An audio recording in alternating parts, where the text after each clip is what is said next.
Ndugu waandishi wa habari ya saa hizi, habari za mchana, natumaini mko salama. Bwana Yesu asifiwe sana. Tumsifu Yesu Kristo. Assalamu alaikum wa rahmatullahi ta'ala wa barakatuh.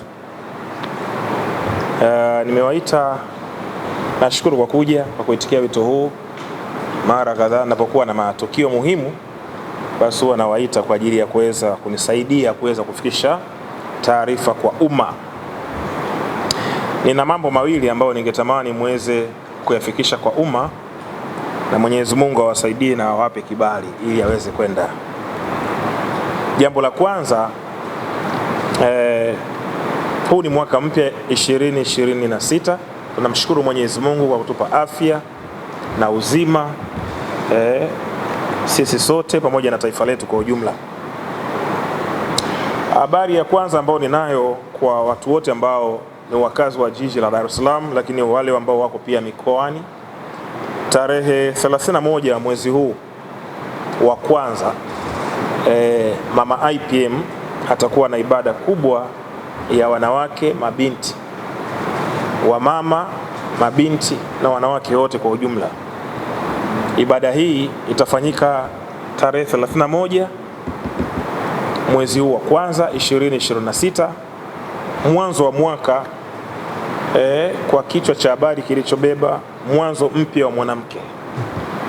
Kama tunavyoamini katika neema ya Mwenyezi Mungu, Mungu ni Mungu wa watu wote, na kabla ya kumhukumu mtu huwezi kujua nini anachopitia. Wanawake wengi wamekuwa wakiteseka sana mambo mbalimbali ya kiuchumi, mahusiano, kazi, maisha, kifamilia na kadhalika. Lakini tunatambua ya kwamba mwanamke ni mwanamke na ni kiumbe ambaye ana vita toka alipoumbwa kwa mara ya kwanza. Mwenyezi Mungu alipomuumba mwanamke, of course alianza kumuumba kwanza mwanaume, then baadaye akafuatia mwanamke. Lakini toka mwanamke alipoumbwa, misukosuko yake ilianza toka kwenye bustani ya Eden. Lawama alitupiwa yeye wa kwanza. So ziko lawama nyingi sana ambazo mwanamke anatupiwa katika maisha yetu leo. Kwa hiyo Mama IPM ameamua kuandaa kongamano hili ambalo linafanyika tarehe 31 mwezi wa kwanza 2026. Eneo ni hapa kwenye ukumbi wetu wa Embassy of God Foundation. Popote pale mwanamke ulipo, na kukaribisha katika kongamano hili ambalo ni muhimu sana kwa ajili ya maisha yako. Tutakuombea, utafunguliwa, utafundishwa namna ya kuishi, namna unavyopaswa kuishi hapa duniani. Wengine mnategemewa, wengine ni single mother, wengine mpo ndani ya ndoa, wengine hamna kabisa ndoa. Utafundishwa namna ya kuweza kuishi katika maisha haya tulionayo sasa hivi. Lengo uweze kuwa mwanamke ambaye unajisimamia na kujitambua katika maisha yako. Mama IPM amejiandaa vya kutosha. Hivi ninavyozungumza, anaendelea kujiandaa kuhakikisha kwamba kile ambacho kimeandaliwa basi kinaweza kufikia we mwanamke popote pale. Usichukulie kawaida. Unapoona watumishi wa Mungu wanakuita kwa ukubwa namna hii, basi unapaswa na wewe kulibeba hili jambo kwa ukubwa. Ukishuka pale Mbuyuni ya Tegeta, maana kuna Mbuyuni nyingi, Mbuyuni ya Tegeta. Ukishuka pale Mbuyuni, waambie na kwenda kwa IPM, kwa sababu ndio jina maarufu pale, unafahamu. Of course huduma yetu inaitwa Embassy of God Foundation, lakini kwa sababu ya umaarufu wa pale stendi, ukisema IPM inakuwa ni rahisi wewe kuweza kufikishwa kanisani. Kwa hiyo nakualika, patakuwa na chakula pia mchana. Nashukuru Mama IPM kwa kufanya hii neema. Sisi wanaume kwenye kikao cha wanaume tunakuwa watu wanakunywa maji ya kunywa tu ngumu, lakini Mama IPM wameandalia chakula kizuri kabisa. Mtakula na hapata kuwa na kiingilio, ni bure kabisa. Njoo ujifunze, njoo upate kitu ambacho kitakuondoa katika sehemu moja kwenda sehemu nyingine. Maandiko yanasema kila mmoja na neema yake. Mimi IPM unaweza kusema wewe ndio mbeba maono, lakini hata Mama IPM pia ni mbeba maono kwa upande mwingine. Kwa hiyo yeye ana neema yake na mimi na neema yangu. Kwa hiyo kwa wewe mwanamke, na kukaribisha sana, usikose katika kongamano hili la wanawake na mabinti ambalo mtumishi huyu wa Mungu ameliandaa. Nisiwe na maneno mengi sana. Karibu. Hakuna ubaguzi wa dini, wa rangi wala kabila. Watu wote ni wa Mungu na wote mnakaribishwa. Mungu awabariki sana. Na jambo langu jingine muhimu ambalo ninalo ni tukio langu la tarehe 28 kuelekea tarehe 30 mwezi wa 4 huwa tuna tukio la Pasaka. Kwa hiyo huwa tuna ibada ya kuchinja. Sisi tunaamini kwenye kuchinja kama ambavyo Mwenyezi Mungu amezungumza kwenye vitabu vyote wal Qur'anil Hakim, lakini amezungumza pia katika Biblia kwamba manabii wote wa kale walifanya hivyo. Of course na mimi pia nimeanza kufanya hivyo, japo imekuwa ni changamoto, ni vita kutokana na uelewa jambo jipya, lakini ni jipya kwetu sisi wanadamu, lakini sio jipya kwenye vitabu. Siamini IPM kusoma makaratasi alafu nikabakia nayo kichwani. Naamini katika matendo. Na ndio maana watu wamekaa katika ibada, wamekaa katika imani kwa miaka mingi, maisha yao hayabadiliki, wako vile vile. Mungu hakuleta dini wanufaike wanaongoza hizo dini. Mungu alileta dini ili walioko ndani ya dini pia wanufaike.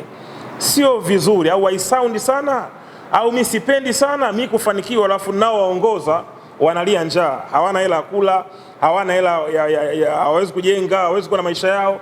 Huwa na msemo wangu nasema, usinichoreshe. Ukiwa mfuasi wangu usinichoreshe. Mimi nataka kuishi maisha mazuri, nataka kukaa nyumba nzuri, nataka kuendesha magari makali, yani nataka kuishi dunia, kwa sababu hivi vitu vyote ni vya Mwenyezi Mungu. Kwa hiyo kama mimi nitavihitaji, natamani na wanaoniongoza pia waweze kuvipata kama jinsi ambavyo mimi nimevipata. Sura ya mchungaji ndio sura ya anaowaongoza. Kwa hiyo usitegemei mchungaji kufanikiwa alafu anaowaongoza wako masikini, hata hela kula hakuna. Kwa kulitambua hili sasa, lazima tufate kanuni ya kuchinja. Kwa hiyo wale ambao mko mikoani, huwa tunatuma video kama hizi mapema, kwa sababu watu mnatakiwa mjiandae. Hauji kupiga story, unakuja kuchinja. Kwa lazima ujiandae nauli, ujiandae hoteli, ujiandae namna kupata hela ya mnyama na kadhalika.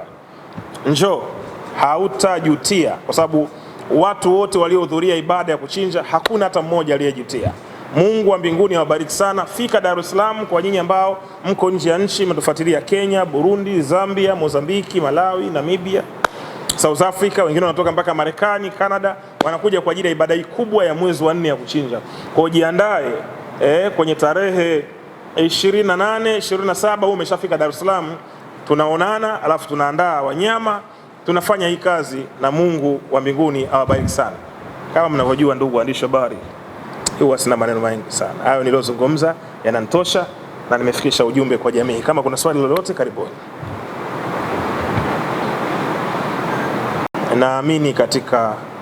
Naamini katika maendeleo ya pamoja. Mke wangu mimi nampenda sana, natambua hilo. Kwa hiyo siamini kwamba ukimficha mwanamke ndio inafaa. Ana kipawa, kila mwanadamu duniani ana kipawa.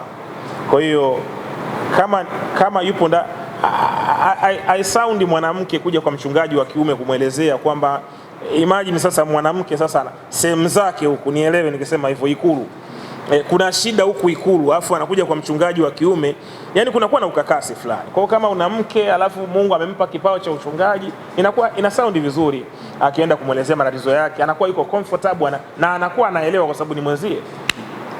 Kwa mimi naamini kwenye kunyanyua vipawa, mimi siamini kwenye utumwa, na ndio maana watu wote ambao nakuwa nao natamani wapande. Kwa hiyo yeye kwa sababu ni mama IPM inakuwa ni zaidi. Kwa hiyo natamani kipawa chake kiende juu zaidi. Anafundisha, comment ni nyingi, watu wanasema mama tunakuelewa, tunapenda unavyofundisha. Kwa hiyo hakuna sababu ya kukificha hicho kipawa, zaidi sana kukinyanyua ili watu waweze kupokea kile ambacho Mungu amekiweka kwake. Mimi IPM nafuatiliwa na vijana wengi sana kwenye society na wanapenda sana lifestyle yangu. Mimi nilichokataa hapa duniani ni kuishi maisha ya watu. Yani mimi nataka kuishi maisha yangu, kwa sababu 60% au 70% ya wanadamu wote unaowaona, mkiwepo nyinyi waandishi wa habari, naishi maisha ya watu. Yani hutaki kuishi maisha yako. Yani kuna vitu unatamani uvifanye, lakini unasema nikifanya hivi watasemaje, wataonaje? Unaona bwana? Kwa mimi naishi maisha yangu, na bado yani mwaka huu ndio itakuwa balaa zaidi. Sasa hebu pata picha, hivi kitu gani kigumu kumkisi wife au Adam na Hawa kutembea uchi kwenye bustani ya Eden? Yani hebu angalia uzito hapo upi. Yani Adam na Hawa kwenye bustani, maandiko ndio yanavyosema hivyo, hawakuwa na nguo. Kwa hiyo mzee ile hata maana kama walikuwa na msifu Mungu, walikuwa na msifu Mungu akiwa uchi. Yesu uko hapa, ngoma huko chini nalo zinaenda hivi zinarudi hivi. Hivyo ndivyo Biblia inavyosema, hakuwa na nguo. Sasa afadhali hata mimi navaa nguo tu, unabakia tu mdomo na mkisi wife. Kwa hiyo mimi siamini katika kuyaishi maisha ya watu wengine. Sijamkisi, hatujafanya mapenzi madhabahuni, hatujavua nguo madhabahuni, pale tuko nyumbani na familia. Mimi nikiwa nyumbani sio mchungaji kaka. Yaani mimi nikiwa nyumbani nakuwa Rayvanny, mimi nikiwa nyumbani nakuwa MBDog, yani malavilavi. Unaona vizuri? Piga songi nini namwimbia wife nini. Unajua kaka, hawa watoto wa kike hao wamekuwa kwenye mazingira ya shida sana. Hawa wanawake wetu wa Kiafrika hao wa Kitanzania wamekuwa kwenye maisha magumu sana. Kwa anapoingia kwenye ndoa hategemei tena wewe umzidishie nini? Umzidishie uchungu. Inabidi wewe uwe faraja yake. Yaani mwanamke, mimi nakueleza ukweli, siongei maneno ya uongo. Mimi nikianguka sasa hivi IPM kafa. Wife mimi atapata shida sana. Kwa sababu nimejitahidi, unaelewa vizuri, kumuonesha upendo. Nimejitahidi kumuonesha nini maana wanaume. Unaelewa vizuri? Yaani kumfanya comfortable. Unaelewa vizuri? Yaani mimi natamani kila kitu kizuri nimfanyie. Lengo yani aone kabisa huyu ni mwanaume. Kwa sababu kanikubali mimi nikiwa nalala chini. Kanikubali mimi nikiwa sina chochote, nina 5,000 mfukoni. Kwa nini nisimstahilishe mwanamke kama huyu? Kama tunaowapenda wanasubiri tuwe navyo ndio watupende. Alafu ukampata mtu anayekupenda ukiwa huna chochote. Kwa nini usimvalue? Kwa hiyo mimi najaribu kumvalue wife. Najaribu kumfanyia vitu vizuri ambavyo naweza. Na mwisho wa siku maisha yenu ni yenu tu. Kwa hiyo usiogope watu watasemaje. Wewe ishi maisha yako bro. Usikiogope kifuri chako mwenyewe. Ukifa tu ukioni tena. Kwa hiyo ishi maisha yako tu bro. Mwandishi wa habari, hakuna kafara ya nguruwe. Hakuna kafara ya nguruwe. Halafu hata zamani tuliambiwa ukilala na mfupa nguruwe mchawi akurogi. Tukarogwa sana kaka. Tukaichukua mifupa nguruwe tukaiweka kifuani na tukakuta asubuhi tunachale. Sasa hashumu mchawi anakula nguruwe. Kwa anafika na mfupa wako anakupiga nao kichwani na anakuroga pia. Kwa hiyo sisi tunachinja mbuzi au kondoo. Hivyo ndivyo maandiko yanavyoelezea. Ibrahimu alichinja kondoo. Kwenye bustani ya Eden, Adam na Hawa. Hivyo unajua Mungu ndio mwanzilishi wa kuchinja, so IPM.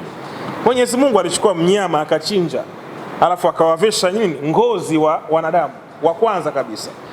Ibrahimu akataka kumchinja Isaka, Mwenyezi Mungu anambia tuchinji mtu, tunachinja mnyama. Alipogeuka akamwona mnyama amekaa pale, akamchinja. Kwa hiyo kuku wapelekee waganga. Alafu waganga wetu wa Manzese apeleke kwa waganga, lakini sisi tunataka mbuzi au kondoo. Kwa sababu unapotaka mafanikio ya kweli lazima uchinje vitu serious. Kama unataka kudanganywa, haya mganga yuko Manzese. Anakuambia lete kuku mwekundu, lete na mchele kilo 2 na Mo Energy za majini. Toka lini mjini akanywa Mo Energy? Sasa sikupigwa huko. Kwa hiyo bwana, sisi tunachinja mbuzi au kondoo. Tutupe tofauti wa mbuzi na kondoo, kwa sababu mtu anaweza kama anajiuliza kwa nini wameshirikiana watu mawili. Ndivyo kanuni. Unajua mimi nimekuta tu naitwa IPM. Kwa hiyo sijui siri. Unajua mama ndo anayejua mtoto. Kwa hiyo wakati mwingine ndio wao wanashauri wanaume usigombanie mtoto. Kama uko na mwanamke kimahusiano anataka mtoto amchukue, mwache. Kwa sababu unaweza ukapata aibu. Yeye ndo anajua huyu mtoto ni wa nani. Niachie mwanangu. Yaani ni kauli kubwa sana hiyo. Niachie mwanangu. Unapeleka kifua mbele kama umepigwa ngumi ya mgongo hivi. Unajua ni wako. Labda anakuonea huruma tu, akikwambia sio wako utakufa na pressure. Kwa hiyo ugombani, mwanaume gentleman hagombani mtoto. Unamtaka mtoto huyo hapo. Kwa hiyo na sisi kuna mambo ambayo tumeyakuta, hatuwezi kuquestion sana. Ni sawa sawa ujiulize Mungu alipokuwa anaiumba dunia alisimama wapi? Kwa hiyo kuna vitu vingine tunakubali kukaa kimya kwa sababu hatuna majibu navyo. Kwa hiyo tumekuta mbuzi na kondoo, ndio Ibrahimu anachinja, Isaka anachinja, manabii wote kwenye Biblia wanafanyaje? Wanachinja. Kwa hiyo na sisi tunatembea mle kwa kile ambacho tumekikuta. Yes.